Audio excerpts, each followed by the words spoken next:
غلام قادر روہیلا سی نا, انہیں تیمور لنگ جڑا سی انہوں قتل کر دیتا. قتل کرن تو بعد اودی اکھاں وچ انہیں خنجر پھیرے, پھر اودیاں بچیاں نوں تے اودے رشتہ داراں نوں تے اودے جناب بہواں نوں ساریاں نوں بلا کے کہن لگا میرے سامنے نچو. نالے اودے پیو مار دیتا, نالے اودے خاندان نوں بلایا تے ان بچیاں نوں کہیا تسی میرے سامنے نچو.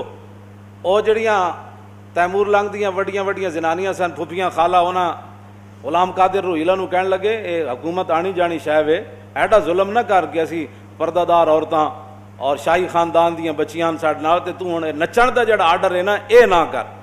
اقبال کہندا روہیلا کس قدر ظالم جفاجو کینہ پرور تھا, نکالی شاہ تیمور کی آنکھیں نوکے خنجر سے, پھر دیا آل حرم کو رقص کا فرما ستم کرنے, یہ انداز ستم کچھ کم نہ تھا آثار معاشر سے, رکھا خنجر کو آگے اور پھر کچھ سوچ کر لیٹا, تقاضا کر رہی تھی نیند گویا چشم اخمر سے, پھر اٹھا اور تیموری حرم سے یوں کہنے لگا کہ شکایت چاہیے تم کو نہ کچھ اپنے مقدر سے, میرا مسند پہ سو جانا بناوٹ تھی تکلف تھا کہ غفلت دور ہے شان صف آرایان لشکر سے, یہ مقصد تھا میرا کہ کوئی تیمور کی بیٹی مجھے غافل سمجھ کر مار ڈالے میرے خنجر سے, لیکن یہ راز آخر کھل گیا سارے زمانے پر کہ حمیت نام تھا جس کا وہ گئی تیمور کے گھر سے.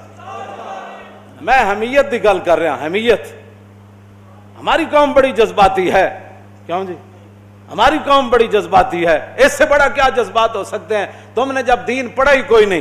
اقبال کہندا تا کجا بے غیرت دین زیستن, اقبال کہندا ہے تا کجا بے غیرت دین زیستن, اے مسلمان مردن است ای زیستن. اقبال کہندا اوے مسلمانہ کدوں تک تو غیرت دینی تو بغیر زندہ رہیں, تا کجا بے غیرت دین زیستن. اقبال کہندا دینی غیرت تو بغیر کدوں تک تو زندہ رہیں گا, اے مسلمان مردن است ای زیستن. اقبال کہندا اے زندگی کوئی نہیں, اے تے مردہ پن نے جڑا تو زندہ رہ رہا. اقبال کہندا غیرت دینی تو بغیر تساں دا دین نو دیس نکالت دین واسطے تے تیار بیٹھے ہو, لبیک دے خلاف تسی دن رات پروپیگنڈا کردے ہو, ٹی ویاں والے نو تساں آرڈر کیتے ہوئے کہ انہاں دی کوئی خبر نہیں دکھانی, انہاں دا کوئی وڈے تو وڈا مجمع ہوئے تے نہیں دکھانا. جدوں تسی دین دی غیرت تسی قوم دے اندروں بھی کٹ دیتی, اب روڈوں پر کھڑا ہوں, یہ تو دنیا کا انوکھا احتجاج ہے نا جی, کیوں جی؟ ہاں جی. ادھر مکہ مکرمہ میں حملہ ہوا قبیلہ بنو خزاعہ پر, انہوں نے رسول اللہ کو پکارا تو حضور نے یہ تو نہیں نہ فرمایا کہ کل ہم مدینے کے چوراہے میں کھڑے ہو کر سارے غلام آ جاؤ تے نعرے لاؤ تسی یہ تھے کھڑے ہو کر کہ ہمیں نامنظور ہے قبیلہ بنو کنانہ نے جو زیادتی کی ہے مکے میں, 400 کلومیٹر کا سفر ہے, ہم یہاں سے ان سے جنگ چھیڑ دیں. قبیلہ بنو خزاعہ والے تو حضور کے حلیف ہی تھے نا, کلمہ تو انہوں نے نہیں پڑھا تھا, لیکن کہا حضور ہم نے آپ کے ساتھ رہنا ہے, نفع نقصان ہمارے آپ کے ساتھ ہے. لیکن جب ان پر حملہ ہوا تو انہوں نے رسول اللہ کو پکارا آدھی رات کے وقت, حضور وضو فرما رہے تھے, آپ نے فرمایا لبیک لبیک لبیک, فرمایا نصرتا نصرتا نصرتا, 3 بار حضور نے فرمایا تیری مدد ہونے والی, میں آ رہا. یہ ایک انوکھا احتجاج ہے, ایٹم بم ہوتے ہوئے, دنیا کے بہترین ساز و سامان جنگی ہوتے ہوئے, تو اپنے ہی روڈوں پر کھڑے ہو کر احتجاج کر رہے ہیں. کس سے؟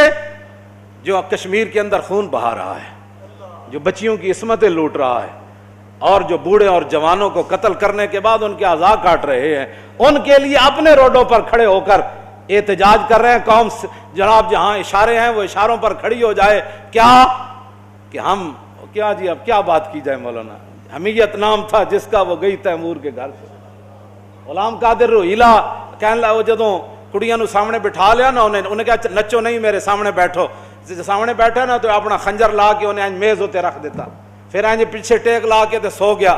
سونا انہیں کی سی, انج اکھاں بند کر دیتیاں, پھر اٹھا اور تیموری حرم سے یوں کہنے لگا کہ شکایت چاہیے تم کو نہ کچھ اپنے مقدر سے, میرا مسند پہ سو جانا بناوٹ تھی تکلف تھا کہ غفلت دور ہے شان صف آرایان لشکر سے. وہ کہنے لگا جلیاں ہوئی ہو, میں ستیا کوئی نہیں سی, دشمن دے سامنے خنجر رکھ کے کوئی سوندا کوئی نہیں ہوندا, لیکن یہ مقصد تھا میرا کہ کوئی تیمور کی بیٹی مجھے غافل سمجھ کر مار ڈالے میرے خنجر سے. کہنے لگا میرا یہ مقصد سی کہ اگر تہاڈے اندر کوئی حمیت اور غیرت ہوندی نا, ہوندیاں تسی تیمور دیاں بیٹیاں جویں اودے وچ غیرت سی تو تساں اتنی دیر جو خنجر چک کے مینوں ذبح کر دینا سی. لیکن یہ راز کھل گیا آخر سارے زمانے پر کہنے لگا یہ خنجر میں نے رکھا اور پھر اٹھا کے تم ایسے کانپ رہی تھی تو میں دنیا کے اندر یہ راز کھل گیا کہ حمیت نام تھا جس کا، وہ گئی تیمور کے گھر سے. کہنے لگا حمیت اور غیرت جو تھی نا وہ تیمور کے گھر سے گئی ہے تو غلام قادر روہیلا اس پر قابض ہوا ہے. تو ہمارے پاس تو ساری چیزیں موجود ہیں. تم فوج کو کہو کہ جناب پوری قوم آپ کے ساتھ کھڑی ہے، آپ صبح 6 بجے کا ان کو جناب ایک اعلان دے دیں. انہوں نے کہا بس بھائی 6 بجے کے بعد سری نگر سے کرفیو نہ ہٹایا گیا اور فوج اور سارے گنڈے ہندو واپس نہ گئے تو پھر 6:01 پر پاکستانی فوج مقبوضہ کشمیر میں داخل ہو جائے گی.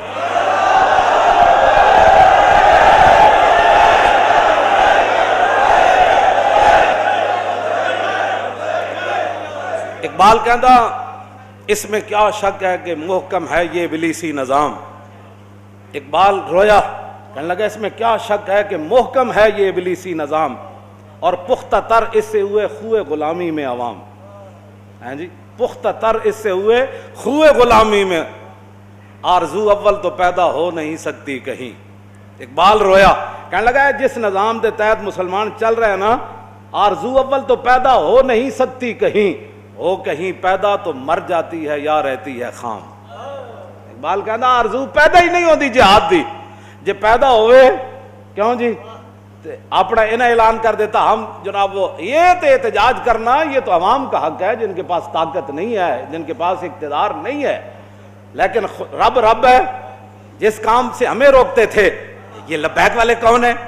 یہ آئے روڈ بند کر دیتے ہیں، خاکے باہر بنے ہیں، احتجاج یہاں کرتے ہیں. تو میں نے کہا حملہ کشمیر پر ہوا، احتجاج شارع دستور پر کیسے ہو گیا؟ کیوں جی؟ رب ہے نا، جو حضور کے لیے نہ نکلے کم از کم کشمیر کے لیے تو نکلے. کیوں جی؟ لیکن وہ تو سجدہ ہوا ہی نہیں، سر جھکا دل جھکا ہی نہیں. وہ تو کیا باتیں کرتے ہو؟ جو باتیں ہم آج شارع فیصل بند ہوگا نا، آج تو کوئی ایمبولینس نہیں آئے گی نا، آج تو قوم کا کوئی نقصان نہیں ہوگا نا. آج سارا کچھ یہ نقصان تو صرف اس وقت ہوتا ہے جب کوئی حضور کی عزت کے لیے نکلتا ہے، اس وقت وہ دہشت گرد بھی بن جاتا ہے، اس کے لیے وہ جناب اس وقت ملک کے معیشت کا بھی نقصان ہو جاتا ہے. کیوں جی؟ ایمبولینسیں بھی بند ہو جاتی ہیں، لوگ گھروں میں قید ہو جاتے ہیں، فلاں ہو جاتا ہے. خدا وہ جو کام تم حضور کے لیے نہ کر سکے یہ تو اپنی قسمت کی بات ہے. یہی تو امتحان ہے تنویر کہ کس نے کس کو خوش کرنا ہے. جی ہاں جی، اب تو موقع تھا مقبوضہ کشمیر میں داخل ہونے کا. پوری پچھلی ساریاں جناب قرض اتارن دا موقع سی، سارے قرض اتارن دا موقع سی. فتح مکہ والے دن جب رسول اللہ تشریف لائے نا تو صحابہ کو وہ باتیں بھولی تو نہیں تھی نا. کیوں جی؟ وہ بھولی تو نہیں تھی. تو حضرت سعد بن عبادہ سب تو بڑا لشکر انہاں دے نال تے جھنڈا انہاں دے ہاتھ وچ. انہاں جدوں ویکھیا نا کہ حضور تے اوجریاں سٹن والے بھی اج کھڑے، بلال نو مارن والے بھی کھڑے، امیر حمزہ دے جگر تے کلیجہ کڈن والے بھی کھڑے، حضرت سمیہ دے ٹکڑے کرن والے بھی کھڑے، صدیق اکبر دے منہ تے جوتیاں مارن والے بھی کھڑے، حضرت حباب دے جسم وچ سوراخ کرن والے بھی کھڑے. تے حضرت سعد بن عبادہ کو برداشت نہ ہویا. حالانکہ حضور نے فرمایا کہنا کچھ نہیں، لیکن سعد بن عبادہ یہ ہماری قوم بڑی جذباتی ہے. ہاں جی، صحابی رسول جدوں ویکھے نا سارے کھڑے تو آپ نے فرمایا الیوم یوم الملحمہ الیوم تستحل الکعبہ. فرمایا آج لڑائی کا دن ہے، آج کعبے بھی بندے بڑھ کے رکھ دیں گے. ذرا